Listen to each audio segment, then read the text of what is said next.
मेरा नाम अली हैदर है और आपका शुक्रगुजार हूँ कि आपने मेरी ये वीडियो देखने के लिए वक्त निकाला। बहुत बड़ा फैसला हुआ है, बहुत अहम फैसला हुआ है, हो सकता है आपने सुन भी लिया हो, लेकिन आज की वीडियो में आपको पता ये चलेगा कि इस फैसले पे जब अमल दरामद होगा तो क्या होगा। और दुनिया के कई तरक्की याफ्ता ममालिक ऐसे हैं जो ऑलरेडी ये काम कर रहे हैं और वो ममालिक मुसलमान ममालिक नहीं है, ये भी आप जान के हैरान होंगे। तो आज की वीडियो बड़ी इंटरेस्टिंग होने जा रही है नाज़रीन। उससे पहले आपसे दरख्वास्त है कि वीडियो को लाइक ज़रूर कीजिएगा। हमारी मेहनत का सिला वही होता है जब आप वीडियो को लाइक करते हैं। दोस्तों, हुआ ये कि वफाकी शरई अदालत ने यह फैसला दिया है कि मुल्क भर से सूद ख़त्म कर दिया जाए। आज के बाद सूद पे काम नहीं होगा, सूद पे कारोबार नहीं होगा, ना बैंक सूद देगा ना लेगा, ना कोई और ताजर सूद पे काम करेगा।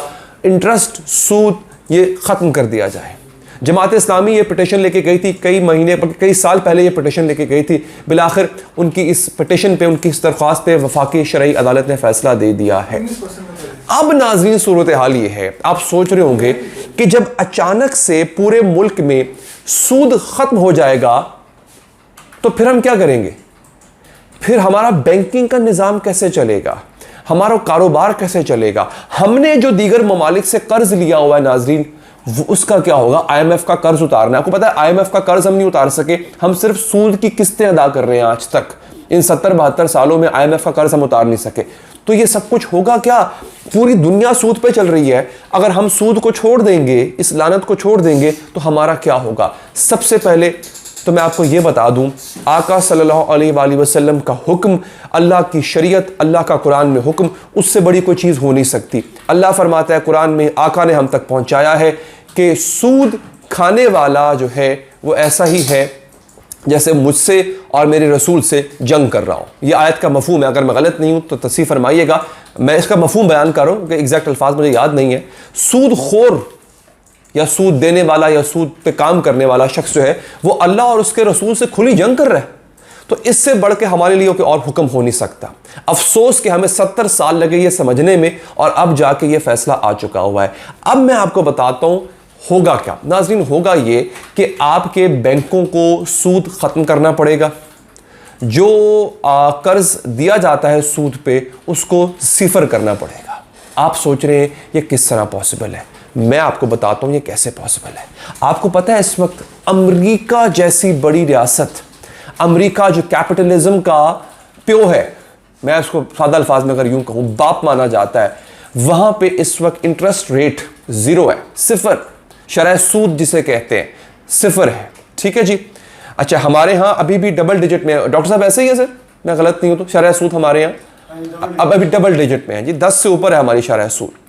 अमेरिका में, डेनमार्क में, जापान में और भी ऐसे ममालिक हैं जहां पे शरह सूद न सिर्फ सिफर है बल्कि माइनस में है। और ये भी एक बड़े मजे की चीज है।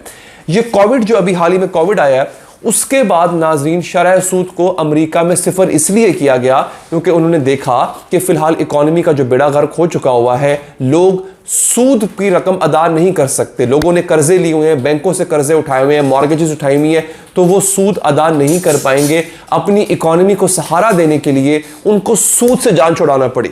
वो मुल्क जो इसे कहते हैं ना, अपना गुनाह भी अगर किसी को देगा ना उधार पे तो सूद पे देगा साथ में।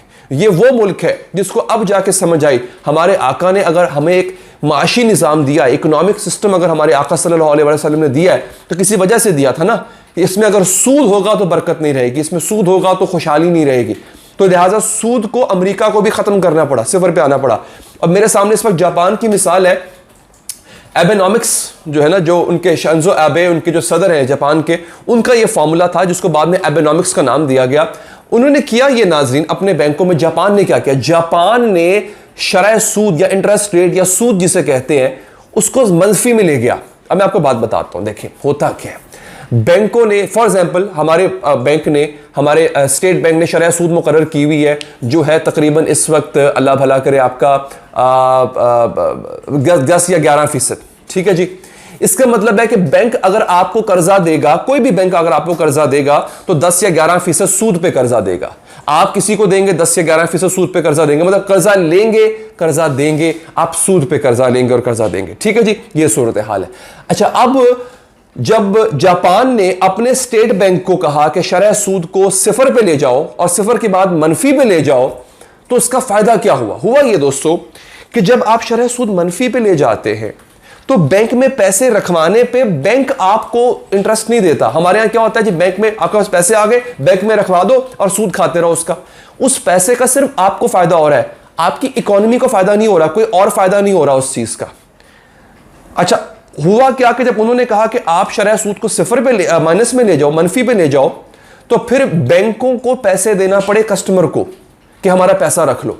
बैंक उल्टा चार्ज करता था कि हम आपका पैसा अपने पास रख रहे हैं, हम आपको सर्विसेज दे रहे हैं, आपको हमें इसके एवज इतने पैसे देने पड़ेंगे। लोगों ने बैंकों में पैसे रखवाने छोड़ दिए। अब जब आप बैंकों में पैसे नहीं रखवा रहे तो, और ना ही आपको उस पर कोई सूद खाने को मिल रहा है, तो फिर आपने क्या किया, आपने उस पैसे को कारोबार में लगाया। और जब कारोबार में लगाया तो उससे क्या, उससे आपका एक इकोनॉमिक एक्टिविटी जनरेट हुई, उससे इंप्लॉयमेंट जनरेट हुई, उससे रोजगार के मौके लोगों के लिए। जब आप एक दुकान खोलते हैं, दुकान में सेल्समैन भी आप रखेंगे, आप सफाई वाला भी रखेंगे, आप क्या होगा, रोजगार के मौके पैदा होंगे। तो ये हुआ। अच्छा, फिर एक और काम किया उन्होंने, स्टेट बैंक ने कहा, स्टेट बैंक ने जब अपनी जो शरह सूद है उसको मनफी में ले गया, तो बैंकों को भी, आम बैंकों को भी ले जानी पड़ी। तो जो बड़े बड़े बैंक हैं उनके पास जो रिजर्व्स थे, उनके पास जो अरबों डॉलर के रिजर्व्स थे, जो कि वो स्टेट बैंक के पास रखवाते थे, उसके लिए, वो रखवाने के लिए उनको स्टेट बैंक को पैसे देना थे। तो वो भी उनके लिए नुकसानदेह चीज थी। तो उन्होंने क्या किया, उन्होंने उन पैसों को रिवॉल्व करने के लिए उन्होंने कर्जे देना शुरू कर दिए अपनी आवाम को, बगैर किसी सूद के। अब हो क्या रहा है, बैंक आवाम को कर्जा दे रहे हैं बगैर सूद के, आवाम अपना पैसा बैंक में रख नहीं रहे, निकाल के कारोबार में लगा रहे हैं, कारोबार से जो मुनाफा हो रहा है उससे बगैर सूद का जो उन्होंने कर्ज लिया था उसको वापस कर रहे हैं। इकोनॉमी चल पड़ी, समझ रहे हैं आप, जापान है तो नहीं, जापान बन गया ना, इकोनॉमी चल पड़ी। क्यों, क्या किया उन्होंने, सिर्फ एक काम किया उन्होंने, सिर्फ एक काम किया, उन्होंने सूद की लानत से जान छुड़ाई। नाजरीन, सूद की लानत से। और आज देखिएगा अदालत का फैसला आ चुका है, कितनी तावीलें दी जाएंगी, ओहो हम क्या करें, हम सूद कैसे हम सूद के बगैर कैसे काम करें, हमारे साथ तो ये बड़ा प्रॉब्लम हो जाएगा, हम किस तरह से इसको कर सकते हैं, ये तमाम चीजें उन्होंने की। अच्छा, अब सूरत हाल यहां पर यह है कि IMF इनकार कर दो। IMF को कुछ ममालिक ने किया कि जनाब हम सूद नहीं दे सकते, असल रकम ले लो। ये खादिम रिजवी साहब ने भी मशवरा दिया था एक दफा, ये हो सकता है। और अगर ये होता है नाजरीन, तो आप बेफिक्र रहिए, कोई कुछ नहीं कर सकता आपका, आपकी इकोनॉमी बहाल हो जाएगी। वीडियो पसंद आई हो लाइक कीजिएगा, फीडबैक दीजिएगा, अपना बहुत ख्याल रखिएगा। अल्लाह ने के बाद।